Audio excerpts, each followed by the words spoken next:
जय हिंद बच्चों, मैं हूं दिनेश कुमार। आप देख रहे हैं अपने सबसे पसंदीदा यूट्यूब चैनल एक्सेल स्टडी 9101 पर। तो बच्चों, पिछले सेशन में हमने एक्सरसाइज 3.1 जो आपका चैप्टर नंबर 3 चल रहा था, उसके हमने कुछ क्वेश्चन किए थे। उससे पहले हमने आपको कुछ शर्तें बताई थी। शर्तों से रिलेटेड हमने 3.1 में क्वेश्चन कराए थे। अगर आपने उस क्लास को नहीं देखा है तो उस क्लास को अवश्य देखिएगा, क्योंकि बच्चों वहां से आपको महत्वपूर्ण प्रश्न देखने को मिलेंगे जो बोर्ड एग्जाम में अधिकतर आपके पूछे जाते हैं। आज प्यारे बच्चों, जो आपका बहुत इंपॉर्टेंट है हर बोर्ड में, जो आपका एक्सरसाइज 3.1 है, इसमें से हम दो विधियों पर चर्चा करेंगे। जो आपकी दो विधियां हैं, पहली आपकी प्रतिस्थापन विधि है और दूसरी क्या है, विलोपन विधि है। तो सबसे पहले आज हम जानेंगे प्रतिस्थापन विधि और उससे संबंधित हमने इंपॉर्टेंट क्वेश्चन लिए हैं जो बोर्ड एग्जाम की दृष्टि से बहुत ही महत्वपूर्ण है। तो आइए बच्चों, इन क्वेश्चनों को सॉल्व करते हैं। तो हमें यहाँ पर ये देखना है, पहली आपकी विधि जो है, यहाँ पर एक विधि को प्यारे बच्चों हटा दी गई है जो आपकी ग्राफी विधि थी, 2-3 साल से हटाई गई है। तो उसमें आपको कोई ध्यान देने योग बातें नहीं है, उसको आपको हटाकर ही रखना है। जो हमें यहाँ पर पढ़ना है, दो विधियाँ पढ़ना है, एक हमारी है प्रतिस्थापन विधि और दूसरी है विलोपन विधि। प्रतिस्थापन विधि में प्यारे बच्चों क्या होता है, दो रैखिक समीकरण के युग्म रहेंगे जिसमें से आपको एक समीकरण से चाहे दूसरे समीकरण से x या y का मान निकाल करके समीकरण 2 में रखना। प्रतिस्थापन का मतलब होता है एक समीकरण से चाहे x का मान निकालिए चाहे y का मान निकालिए और दूसरे समीकरण में प्रतिस्थापित कर दीजिए। प्रतिस्थापित का मतलब होता है एक जगह से मान निकाल करके दूसरे जगह प्रतिस्थापित कर देना। तो प्यारे बच्चों, जो हमने क्वेश्चन लिया है यहाँ पर, प्रतिस्थापन विधि द्वारा निम्न रैखिक समीकरण युग्म को हल कीजिए। जो यहाँ पर हमने दो रैखिक समीकरण के युग्म लिए हैं, 7x - 15y = 2 और सेकंड आपका समीकरण है x + 2y = 3 है। इन दोनों रैखिक समीकरणों को हमें क्या करना, प्रतिस्थापन विधि से क्या करना है, हल करना है। अगले वाले में हम प्यारे बच्चों, जब ये आपका कंप्लीट हो जाएगा प्रतिस्थापन विधि, तो विलोपन विधि पर भी चर्चा करेंगे। विलोपन का मतलब होता है कि किसी एक पद को विलोपित कर देना या हटा देना। ठीक, तो यहाँ पर क्या होता है प्यारे बच्चों, आज हमें जो स्पेशली बात करना है प्रतिस्थापन में, प्रतिस्थापन विधि को समझेंगे। और हमने ये जो लिए हैं वो एग्जाम्पल के हमने क्वेश्चन लिए हैं, तो समझने का प्रयास करेंगे। तो आपको क्लास को कंसंट्रेट होकर के आपको देखना है।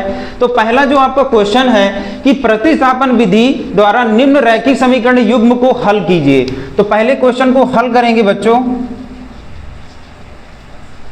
यहां लिखेंगे कि दिए गए रैखिक समीकरण के युग्म, दिए गए रैखिक समीकरण युग्म क्या दिए हैं। पहला समीकरण जो आपका दिया है 7x - 15y = 2 दिया है। सेकंड आपका समीकरण है x + 2y = 3। इसको मान लेते हैं ये प्यारे बच्चों समीकरण 1 है, ये क्या है, समीकरण 2 है। अब यहां से हमें क्या करना, प्रतिस्थापन विधि में हमने अभी आपको बताया कि किसी एक समीकरण से चाहे x का मान निकालिए चाहे y का मान निकालिए और समीकरण 2 में क्या कर देना है, रख देना है। चाहे 1 से निकालिए चाहे 2 से निकालिए, कोई आपको यहां पर फिक्स नहीं है कि आपको 1 ही से निकालना है, 2 में रखना है। आप चाहें तो 2 से निकाल करके समीकरण 1 में रख देना है। बस ये ध्यान देना है कि जिस समीकरण से आप निकालोगे उसके अलावा जो दिया गया दूसरा समीकरण है उसमें आपको वैल्यू पुटअप कर देना है। तो हम यहां पर क्या करते हैं, समीकरण 1 से x का मान निकालकर समीकरण 2 में रख देते हैं। यहां लिखेंगे समीकरण 1 से, समीकरण 1 क्या है प्यारे बच्चों, 7x - 15y = 2 दिया है। यहां से x का मान निकालना है, तो x के पद को आपको क्या करना है, आपको बाएं पक्ष में रखना, बाकी को क्या करना है, पक्षांतर कर देना है, साइन को बदल देना है। ये हो जाएगा 7x = 2 और ये आपका 15y पक्षांतर होगा तो माइनस है, तो क्या हो जाएगा, प्लस हो जाएगा 15y। अब x बराबर निकालेंगे तो x के साथ जिसका गुणा है वो कहाँ जाएगा, भाग में जाएगा, तो 2 + 15y अपान क्या हो जाएगा 7। ये समीकरण नंबर प्यारे बच्चों क्या हो जाएगा 3। हमने क्या बोला है कि किसी भी समीकरण से आपको मान निकालना, x का निकालिए चाहे y का निकालिए और दूसरे समीकरण में रख देना। तो हमने कहां से निकाला, समीकरण 1 से मान निकाला। कहां पर रखना है, समीकरण 2 में। तो हम यहां लिखेंगे x का मान समीकरण 2 में रखने पर, तो समीकरण 2 में रखेंगे, x की जगह उसका मान रख देना। तो x का मान क्या है प्यारे बच्चों 2 प्लस 15y अपान 7 प्लस 2y इक्वल टू 3 दिया है।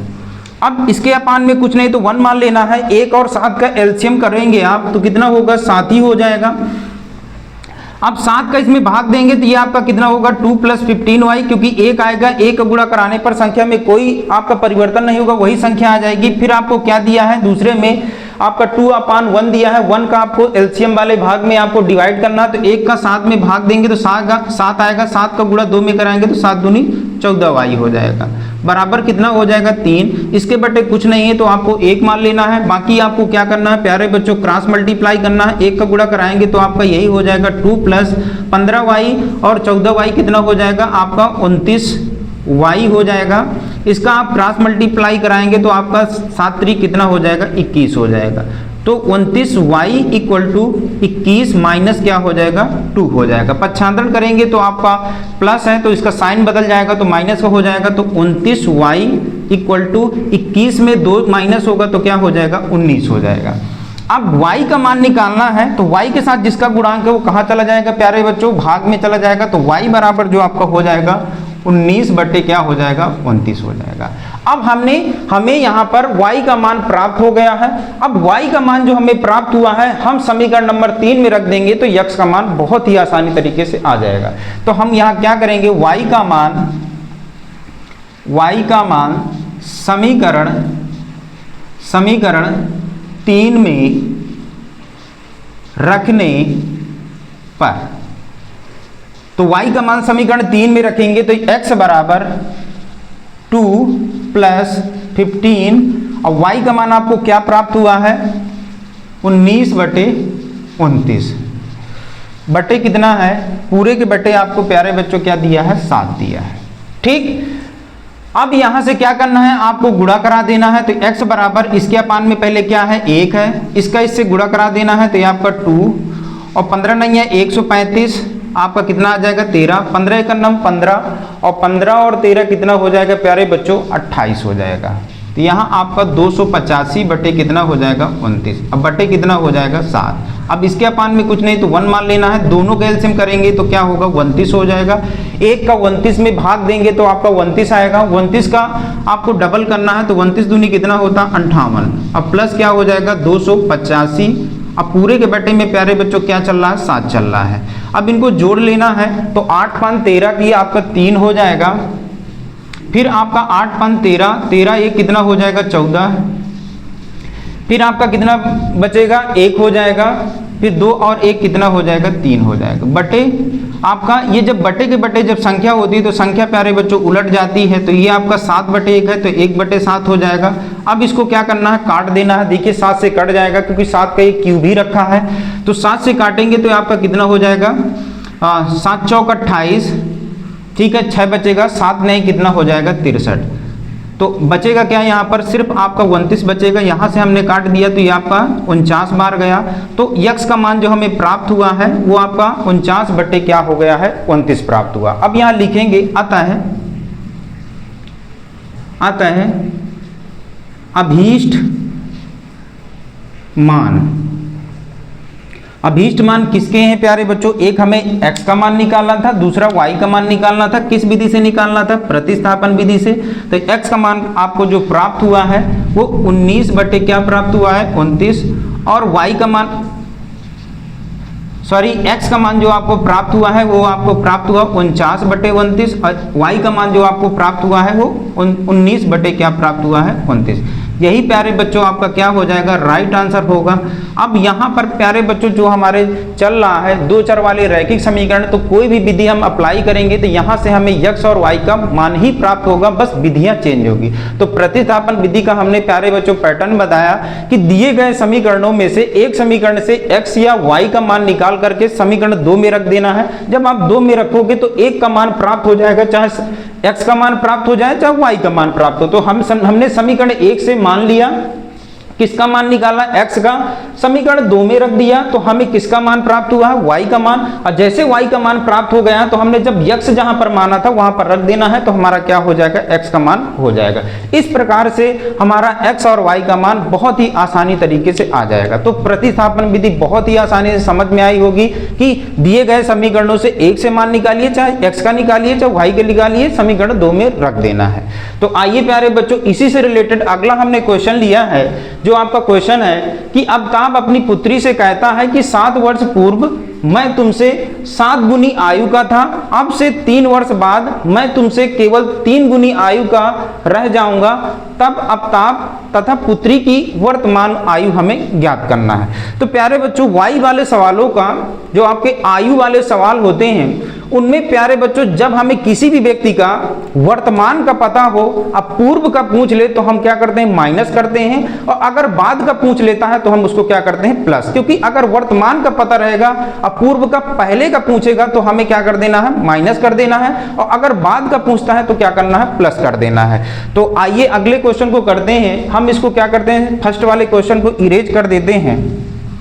अगला आपका क्वेश्चन है भाषा वाला सवाल है, लेकिन प्यारे बच्चों आपको करना है कौन सी विधि से करना है, प्रतिस्थापन विधि से करना है।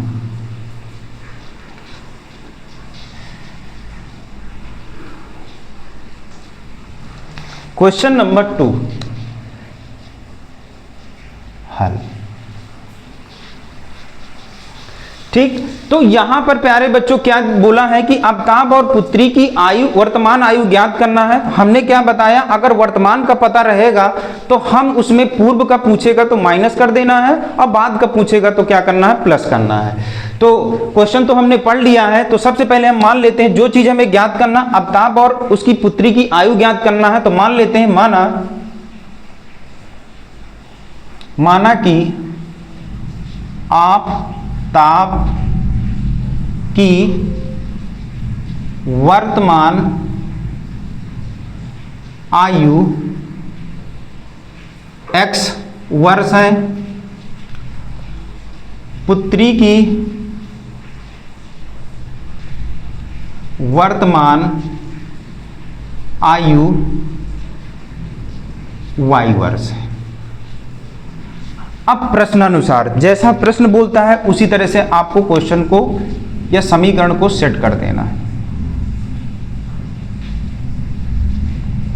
क्वेश्चन में बोला है अमिताभ अपनी पुत्री से कहता है 7 वर्ष पूर्व। अब प्यारे बच्चों हमें वर्तमान का पता है, तो पूर्व जब बोल रहा है कितने वर्ष पूर्व बोल रहा है, 7 वर्ष पूर्व। तो अगर हम पिता की उम्र को माइनस करेंगे तो पुत्री की उम्र को भी माइनस करेंगे, तो यहां लिखेंगे 7 वर्ष पूर्व, 7 वर्ष पूर्व दोनों की आयु। तो अभी वर्तमान में पिता की उम्र क्या है प्यारे बच्चों, x है, पुत्री की उम्र क्या है, y है। अब 7 वर्ष पूर्व में जब करेंगे तो पिता को भी कम करेंगे 7 वर्ष, तो पुत्री को भी 7 वर्ष कम करेंगे, क्योंकि हमने बोला कि पूर्व के लिए अगर वर्तमान का पता है, इनका x और इनका क्या है, y है। अब पूर्व में दिया है तो पूर्व में क्या करना होगा प्यारे बच्चों, घटाना पड़ेगा। तो x माइनस क्या हो जाएगा, पिता में x माइनस 7 हो जाएगा, पुत्री में क्या हो जाएगा, y माइनस 7। ठीक, अब यहां पर बोला 7 वर्ष पूर्व मैं तुमसे 7 गुनी आयु का था। कौन बोल रहा है, पिता बोल रहे हैं। ये बोल रहे हैं कि मैं तुमसे 7 वर्ष पूर्व 7 कितनी वर्ष का, 7 गुनी आयु का था, पिता बोल रहे हैं। तो हमें क्या करना, पुत्री को भी 7 गुना कर देना है। तो दोनों क्या हो जाएंगे, जो आपके पक्ष होंगे वो दोनों क्या हो जाएंगे, बराबर हो जाएंगे। अर्थात यहाँ का जो पक्ष होगा इसके बराबर हो जाएगा, तो ये आपका क्या होगा, बराबर होगा। अब इसको हल करेंगे तो x माइनस 7 ये आपका कितना होगा, 7y, और 7 सत्ते कितना हो जाएगा, 49 हो जाएगा। अब इसको समीकरण बनाना है तो आपको x और y के पदों को इधर ले आना है, तो x माइनस 7y और ये हो जाएगा 49 माइनस का और प्लस का क्या हो जाएगा 7 हो जाएगा। अब इसको करेंगे तो x माइनस 7y और माइनस के 49 में प्लस का 7 जाएगा तो आपका माइनस का 42 हो जाएगा। इसको समीकरण नंबर क्या मान लेंगे प्यारे बच्चों, 1 मान लेंगे।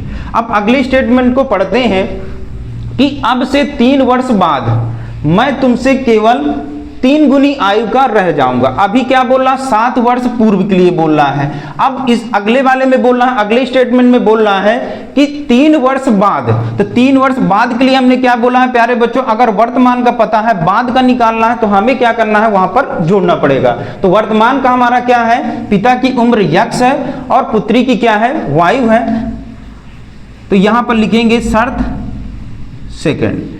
अभी वर्तमान का हमें क्या पता है, पिता का x और पुत्री की क्या है, y है। अब 3 वर्ष बाद निकालना है तो 3 वर्ष बाद दोनों की तो क्या होंगे, पिता बढ़ेंगे 3 तो पुत्री भी 3 वर्ष बढ़ेगी, क्योंकि उम्र कभी क्या होती है, कांस्टेंट नहीं होती, हमेशा क्या होती है, बढ़ती रहती है। अब बाद हमें वर्तमान का पता है, बाद का निकालना है तो दोनों में जोड़ दिए। अब बोला है कि 3 गुनी आयु का रह जाऊंगा, कौन बोल रहा है, पिता बोल रहा है, तो हमें पुत्री को भी 3 गुना कर देना, तभी क्या होंगे, दोनों बराबर हो जाएंगे, यानी कि दोनों पक्ष बराबर हो जाएंगे। अब इसको क्या करेंगे, सरल करेंगे तो ये हो जाएगा x प्लस 3, इसका गुणा कराएंगे तो ये 3y और 3 त्रिकाई कितना हो जाएगा, 9 हो जाएगा।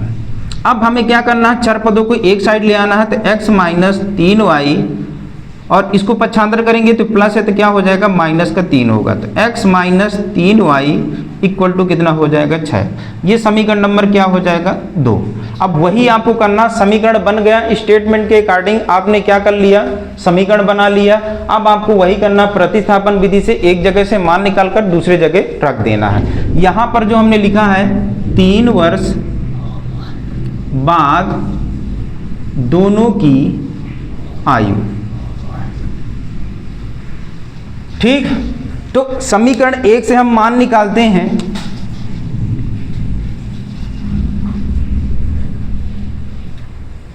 हाँ, तो बच्चों क्या करते हैं कि समीकरण 1 से वैल्यू निकालते हैं। समीकरण आपका 1 क्या है, हमने बताया चाहे समीकरण 1 से निकालिए चाहे समीकरण 2 से निकालिए, चाहे x का निकालिए चाहे y का निकालिए, बस आपको क्या करना, समीकरण 1 से वैल्यू अगर निकाल रहे हैं तो समीकरण 2 में रखना है, अगर 2 से निकाल रहे हैं तो समीकरण 1 में रखना है। तो समीकरण 1 से हमें क्या करना है, समीकरण 1 क्या है, समीकरण 1 क्या है, x माइनस 7y बराबर कितना दिया है, माइनस का 42। तो x बराबर निकालेंगे तो माइनस का 42 और प्लस का क्या हो जाएगा, 7y। अब इसका मान हमें प्यारे बच्चों क्या रखना है, समीकरण 2 में रख देना है। तो समीकरण 2 आपका क्या है, x माइनस 3y बराबर 6 है। तो यहाँ रखेंगे x का मान समीकरण 2 में रखने पर, समीकरण 2 में रखेंगे तो x की जगह इसका मान रख देना है, तो माइनस का 42 प्लस का 7y माइनस का 3y बराबर कितना है, 6। अब y वाले पदों में एक प्लस है माइनस है घट जाएगा, तो 7 में से 3 जाएगा तो 4y और यहाँ 6 और प्लस माइनस है तो क्या हो जाएगा, पक्षांतर होकर प्लस का 42 हो जाएगा, 42 6 कितना हो जाएगा, 48। तो y बराबर निकालेंगे तो y का गुणांक कहाँ चला जाएगा, बटे में चला जाएगा, तो 4। तो भाग देंगे तो क्या हो जाएगा, 4 × 9 4, 4 दूनी 8, ठीक है। तो y का मान जो आपको प्राप्त हुआ कितना प्राप्त हो गया, 12 प्राप्त हुआ। y हमने किसको माना था, पुत्री की आयु, तो पुत्री की आयु हमने मानी थी y वर्ष, तो यानी कि पुत्री की वर्तमान आयु कितनी वर्ष है, 12 वर्ष है। अब हमने क्या करना, हमें क्या करना, y का मान समीकरण जो हमने यहाँ से वैल्यू निकाला था ये आपका 3 था, तो 3 में हमें क्या कर देना है, पुटअप कर देना है। तो y का मान समीकरण 3 में रखने पर, 3 में रखेंगे तो x बराबर माइनस 42 प्लस 7 गुणे 12, y की जगह y का मान रख दिए हैं, तो क्या हो गया है, माइनस 42, 12 सत्ते 84, 84 में 42 जाएगा तो आपका कितना बचेगा 2 4, यानी x का मान आपको जो प्राप्त हो गया है वो प्लस का 42, अर्थात हमने x को क्या माना था, अपताप की वर्तमान आयु। ठीक है, तो यहाँ x का मान भी प्राप्त हो गया, y का मान भी प्राप्त हो गया, तो यहाँ लिखेंगे आता है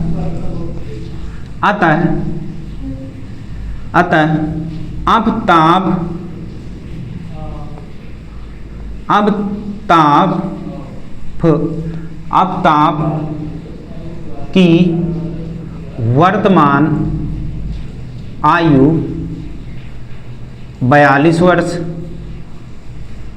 तथा पुत्री की वर्तमान आयु 12 वर्ष होगी। यही प्यारे बच्चों आपका आंसर हो जाएगा। कभी कभी क्या करता है कि बीजगणितीय निरूपण में बोलता है, तो बीजगणितीय अगर निरूपण करना है तो आपका यक्ष का जो आपका समीकरण नंबर 1 और समीकरण नंबर जो 2 है वो बीजगणितीय रूप में हो जाएगा। अगर बोलता है कि हमें उनकी आयु ज्ञात करना है तो प्यारे बच्चों हमें क्या करना पड़ेगा, फिर x और y का मान ज्ञात करना पड़ेगा। तो प्यारे बच्चों हमने अपताप की वर्तमान आयु x मानी थी और पुत्री की वर्तमान आयु y मानी थी, तो हमें x का मान जो प्राप्त हुआ है वो कितना 42 प्राप्त हुआ है। हमेशा पिता पुत्री से बड़े ही होंगे, तो देखिए x का मान जो हमें 42 प्राप्त हुआ है, y आपको पुत्री के माने थे तो 12 वर्ष, तो अर्थात अपताप की जो हमारी वर्तमान आई है वो 42 वर्ष हुई है, अब पुत्री के जो वर्तमान आई है वो आपकी 12 वर्ष है। तो इस प्रकार से प्यारे बच्चों क्वेश्चनों को करना है। पहले आपको एग्जाम्पल कर लेना है, एग्जाम्पल अगर करेंगे तो आप एक्सरसाइज में जाएंगे तो आपको बहुत वहाँ पर आसानी होगी, और कई आपके जो भी पब्लिकेशन की बुकें दी हैं उनके क्वेश्चनों को ज़्यादा से ज़्यादा प्रैक्टिस करिए। जो हमने आपको यहाँ पर प्रतिस्थापन विधि का जिक्र किया है उसको आपको समझना है और ज़्यादा से ज़्यादा प्रैक्टिस करना है। तो मिलते हैं प्यारे बच्चों अगले सेशन में, तब के लिए थैंक्स।